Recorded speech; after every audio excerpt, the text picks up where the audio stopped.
ዛሬ የምንገኝበት የታሪክ ምዕራፍ የአሜሪካ ግርማ ሞገስ በፋርስ ባህረ ሰላጤ ማዕበል ተመቶ ክብሯ ተገፎና ወታደራዊ ጡንቻዋ ዝሎ የምናይበት የታሪክ ክስተት ሆኗል። የዓለም ፖሊስ ነኝ ስትል የነበረችው ዋሽንግተን ዛሬ በኢራን እስላማዊ ሪፐብሊክ ፊት ተንበርክካ የመከላከያ ምስጢሮቿ በአየር ላይ ሲበተኑና ታላቁ የደህንነት ተቋም CIA በድሮን ጥቃቶች ሲጋይ እያየን ነው። ይህ ዘገባ አሜሪካ እንዴት ለኢራን እጅ እንደሰጠች፣ የኢራን ቴክኖሎጂ የአሜሪካን የጦር መሳሪያዎች እንዴት ዋጋቢስ እንዳደረጋቸውና የፕሬዝዳንት ዶናልድ ትራምፕ የ20 በመቶ ጥበቃ ክፍያ ጥያቄ የአሜሪካን የኪሳራ አዋጅ መሆኑን በዝርዝር ያትታል። ለብዙ ዓመታት የአሜሪካ ማዕከላዊ ደህንነት መስሪያ ቤት CIA የማይደፈር የማይታይና የማይመታ ተደርጎ ይወሰድ ነበር። ይሁን እንጂ በቅርቡ በሳውዲ አረቢያ ሪያድ በሚገኘው የአሜሪካ ኤምባሲ ውስጥ ያለው የCIA ጣቢያና በኢራቅ የሚገኙ ምስጢራዊ ማዕከላት ላይ የተፈጸመው ጥቃት ይህንን ትርክት ሙሉ በሙሉ ቀይሮታል። የኢራን ሻሂድ ሰው አልባ አውሮፕላኖች የአሜሪካን እጅግ ዘመናዊ የራዳር የጸረ አየር መከላከያ መረቦችን ሰንጥቀው በመግባት የCIAን መኝታ ክፍሎችን ሳይቀር አመድ ማድረጋቸው አሜሪካ በኢራን ፊት ሙሉ በሙሉ እርቃኗን መቅረቷን ያሳያል። ይህ ጥቃት ዝም ብሎ ወታደራዊ ድርጊት አይደለም። ይልቁንም የአሜሪካን የደህንነት መዋቅር ሽባ ያደረገ የቴክኖሎጂ የበላይነት ማሳያ ነው። እንደ መረጃዎች ገለጻ ሩሲያ ለኢራን የሰጠችው የኮሜታ ኤም የሳተላይት መፈለጊያ ቴክኖሎጂ የአሜሪካ ጃሚንግ ወይንም ምልክት ማደናቀፊያ መሳሪያዎችን አፈር ድሜ አስግጧቸዋል። የአሜሪካ ተንታኞች እንዴት የCIAን ምስጢራዊ ቦታዎች አወቁ ብለው በድንጋጤ ቢጠይቁም መልሱ ግን ግልጽ ነው። ኢራን፣ ሩሲያና ቻይና በአንድ ላይ በመሆን የአሜሪካን የዓለም የበላይነት ለመቅበር ቃል ገብተዋል። ሪያድ ውስጥ የተፈጸመው ጥቃት አንደኛው ድሮን ግንቡን ሲመታው፣ ሁለተኛው ደግሞ በዚያው ቀዳዳ ገብቶ ሲፈነዳ የታየበት ጥበብ ኢራን ከአሜሪካ አቅም በላይ የሆነች ወታደራዊ ኃያል መሆኗን ለዓለም አረጋግጧል። CIA ዛሬ የራሱን ሰላዮች መጠበቅ የማይችል ደካማ ተቋም ሆኗል። የሆርሙዝ ባህረ ሰርጥ ለዓለም ኢኮኖሚ የደም ስር ነው። ይህንን መስመር መቆጣጠር ማለት የዓለምን የነዳጅና ጋዝ መቆጣጠር ማለት ነው። አሜሪካ ለዓመታት ይህንን ባህር እንደፈለገች ስትጋልብበት የኖረች ቢሆንም ዛሬ ግን የባህሩ ጌታ ኢራን ሆናለች። የአሜሪካ የጦር መርከቦች በኢራን ፍርሃት የተነሳ ትራንስፖንደር ወይንም መገናኛ ምልክት አጥፍተው እንደ ሌባ በጨለማ ለመጓዝ መገደዳቸው የአሜሪካ ባህር ኃይል ምን ያህል ክብር እንደሌለው ያሳያል። ፕሬዝዳንት ዶናልድ ትራምፕ ከኢራን ጋር የተፈራረሙት የመግባቢያ ስምምነት በተጨባጭ የአሜሪካ እጅ የመስጠት ሰነድ ነው። ትራምፕ መርከቦች ይንቀሳቀሱ ቢሉም በተግባር ግን የባህር ሰርጡን ቁልፍ ለኢራን አስረክበዋል።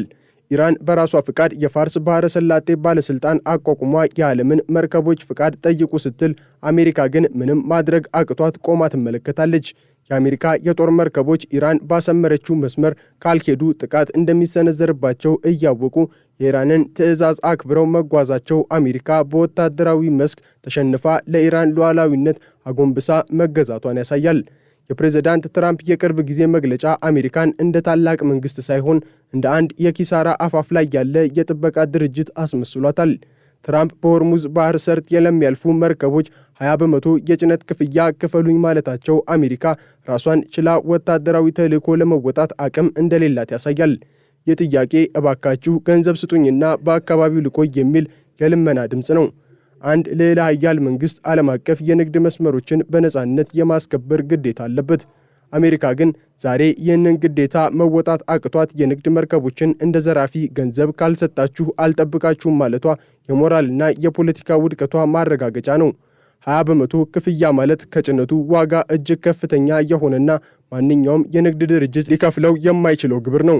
ይህ የሚያሳየው አሜሪካ አካባቢውን የመጠበቅ ፍላጎት ሳይሆን ከቀጠናው በውርደት ለመውጣት ሰበብ እየፈለገች መሆኗን ነው። ኢራን ግን በነጻነትና በሉዓላዊነት ባህሩን እየመራች ነው። ትራምፕ የሆርሙዝ ጠባቂ እንሆናለን ቢሉም ዓለም ግን የሚያውቀው ብቸኛው ጠባቂና አዛዥ ኢራን መሆኗን ነው። አሜሪካ ፕሮጀክት ፍሪደም በሚል ስያሜ በሆርሙዝ ባህረ ሰርጥ የነበሩ መርከቦችን ለማስወጣት የጀመረችው እንቅስቃሴ በ48 ሰዓታት ውስጥ መክሸፉ የአሜሪካን ወታደራዊ የበላይነት ታሪክ አክትሞለታል። የሳውዲ አረቢያ አልጋ ወራሽ አሜሪካ የሳውዲን አየር ክልል እንዳትጠቀም መከልከላቸው የአሜሪካ የቆየ ወዳጅነትና ተጽዕኖ ፈጽሞ መክሰሙንም ያሳያል። አሜሪካ በአካባቢው ያሏት አጋሮች እንኳን ዛሬ ፊታቸውን ወደ ኢራንና ሩሲያ እያዞሩ ነው። ኢራን የፈጠረችው ወታደራዊ ጫና አሜሪካን ብቻ ሳይሆን መላው የምዕራባውያን ኃይልን ሽባ አድርጎታል። የአሜሪካ ማዕከላዊ እዝ ሴንትኮም በመቶዎች የሚቆጠሩ ጥቃቶችን በኢራን ላይ ሰነዘርኩ ቢልም የኢራን ወታደራዊ አቅም ግን ከቀን ወደ ቀን እየጎለመሰ መጥቷል። ይህ የሚያሳየው የአሜሪካ ቦምቦችና ሚሳኤሎች የኢራንን ብረት የመሰለ ወታደራዊ ዲሲፕሊንና ቴክኖሎጂ ሊሰብሩት አለመቻላቸውን ነው። አሜሪካ ኢራንን ለማንበርከክ ያደረገችው ሙከራ ሁሉ ወደ ራሷ ተመልሶባታል። ኢራን ዛሬ የዓለምን ኢኮኖሚ የሙቀት መጠን የመቆጣጠር አቅም አላት። በሆርሙዝ በኩል የሚያልፈው የነዳጅና የጋዝ መጠን የዓለምን ኢንዱስትሪዎች ሕይወት የሚወስን ነው። አሜሪካ በኢራን ላይ የጣለችው ማዕቀብ ኢራንን ከማዳከም ይልቅ አሜሪካንና አጋሮቿን ለከፍተኛ ዋጋ ግሽበት ዳርጓቸዋል። ትራምፕ በኢራን ላይ የጣሉትን እገዳ በየጊዜው የሚያነሱና የሚጥሉት ኢራንን መቋቋም ስላልቻሉና የነዳጅ ዋጋ በአሜሪካ ፖለቲካ ላይ የሚያመጣውን ኪሳራ ስለሚፈሩ ነው። ኢራን ዛሬ የራሷን የነዳጅ ሽያጭ በፈለገችው መንገድ እያከናወነች ነው። አሜሪካ የጣለችው የባህር ከበባ ወይንም ብሎኬድ ፈርሷል። የኢራን መርከቦች በአሜሪካ አፍንጫ ስር ነዳጅ ሲያጓጉዙ፣ አሜሪካ ግን ምንም አይነት እርምጃ ለመውሰድ አቅም አጥታለች። ይህ የሚያሳየው ኢራን አሜሪካን በኢኮኖሚውም ሆነ በወታደራዊ መስክ አሸንፋ ለድርድር ሳይሆን ለትዕዛዝ እንድትቀመጥ ማድረጓን ነው። የአሜሪካ ትልቁ ስጋት ዛሬ እውን ሆኗል።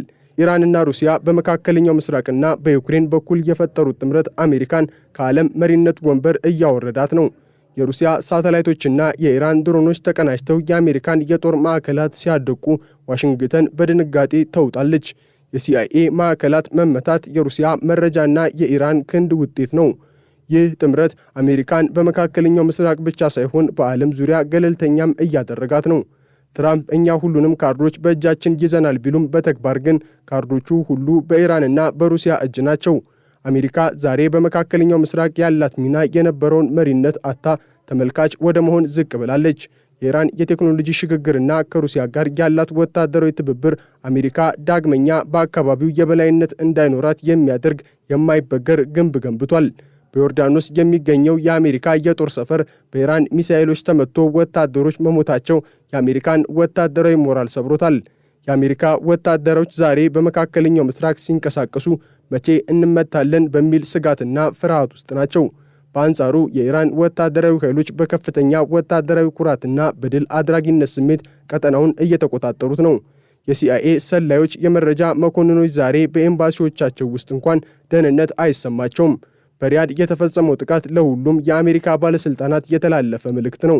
የትም ብትደበቁ እናገኛችኋለን የሚል። ይህ የስነ ልቦና ጦርነት አሜሪካን ከቀጠናው እንድትወጣ የሚያስገድዳት ትልቁ መሳሪያ ሆኗል። አሜሪካ ዛሬ ወታደራዊ ኃይሏን ብቻ ሳይሆን የቆየውን የማይበገሬነት ስብዕናዋን አጥታለች። ታሪክ እንደሚነግረን ታላላቅ ኢምፓየሮች የሚወድቁት ከውስጥ መበስበስና በውጭ ጠላቶች ጥንካሬ ነው። አሜሪካ ዛሬ የገጠማት ይህ ነው። የትራምፕ መንግስት በውስጡ ፖለቲካዊና በኢኮኖሚ ቀውስ ሲታመስ፣ ኢራን ግን ስትራቴጂያዊ ግቧን በመምታት ላይ ትገኛለች። ዴንማርክ በ1400ዎቹ በባህር መስመር ላይ ክፍያ ትጠይቅ እንደነበረው ሁሉ ዛሬ አሜሪካ ክፍያ ለመጠየቅ መሞከሯ ወደ ኋላ ቀር የታሪክ ምዕራፍ መመለሷን ያሳያል። አሜሪካ ከስልጣኔ ጠባቂነት ወደ ዘራፊነት መውረዷ የውድቀቷ ማሳያ ነው። ኢራን ግን ጥንታዊነቷን የፋርስ ስልጣኔና ግርማ ሞገስ በመያዝ ዘመናዊ ቴክኖሎጂን አክላበት የአሁኑን ዘመን ታሪክ እየጻፈች ነው። አሜሪካ ኢራንን ለማንበርከክ ያላደረገችው ጥረት የለም። ማዕቀብ፣ ግድያ፣ የሳይበር ጥቃትና ቀጥተኛ ወታደራዊ እርምጃ። ይሁን እንጂ ኢራን ከእነዚህ ፈተናዎች ሁሉ በበለጠ ጥንካሬ መጥታለች። ዛሬ ኢራን አሸንፋለች፣ አሜሪካ ደግሞ ተሸንፋለች። ለአራት አስርተ ዓመታት አሜሪካና አውሮፓ በኢራን ላይ የጣሉት ማዕቀብ ዓላማው አንድና አንድ ብቻ ነበር፤ የኢራንን ኢኮኖሚ ማድቀቅና ሕዝቡን በመንግስታቱ ላይ ማሳመጽ። ይሁን እንጂ ዛሬ የታየው ውጤት ለዋሽንግተን ተቃራኒ ሆኖባታል። ማዕቀቡ ኢራንን ከማዳከም ይልቅ ራሷን የቻለች የገዛ ጦር መሳሪያዋን የምታመርትና በምዕራባውያን ቴክኖሎጂ ላይ ጥገኛ ያልሆነች ሀያል ሀገር እንድትሆን አድርጓታል። አሜሪካ ዛሬ በኢራን ድሮኖች ስትደበደብ እነዚያ ድሮኖች የተሰሩት በአሜሪካ ማዕቀብ ውስጥ በነበረችው ቴሄራን መሆኑ ትልቁ የታሪክ ስላቅ ነው። የአሜሪካ የኢኮኖሚ አሻጥር ዛሬ በራሷ ላይ ዞሮባታል። የነዳጅ ዋጋ መናር አሜሪካውያንን ለደህንነትና ለኑሮ ውድነት ሲዳርግ፣ ኢራን ግን በባህር ሰርጡ ላይ ባላት ቁጥጥር አማካኝነት የዓለምን ገበያ እያመሰቃቀለችው ነው። ትራምፕ 20 በመቶ ክፈሉኝ የሚለው የንግድ ሐሳባቸው ማዕቀቡ አሜሪካን ለከፍተኛ የገንዘብ እጥረት እንደዳረጋት ማሳያ ነው።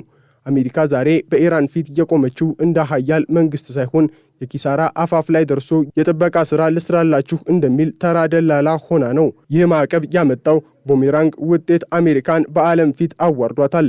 አሜሪካ ኢራንን በቦምብ ለመምታት በየቀኑ ብትዝትም በተግባር ግን የኢራንን ወታደራዊ መሰረት የት እንዳለ እንኳን ለማወቅ ተስኗታል። የኢራን የሚሳኤል ከተሞች በመቶዎች የሚቆጠሩ ሜትሮች ከምድር በታች በጠንካራ አለቶች ውስጥ ተገንብተዋል።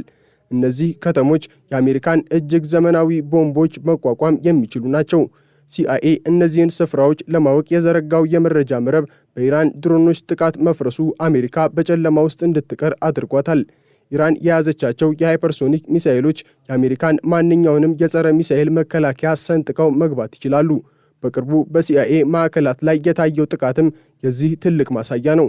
አሜሪካ የማይደፈር የምትለው የደህንነት መዋቅር በኢራን የቴክኖሎጂ የበላይነት ፊት እንደ ሰም ቀልጧል። ይህ የኢራን ወታደራዊ ጥበብ አሜሪካን ለድርድር ብቻ ሳይሆን ለፍጹም እጅ መስጠት ዳርጓታል።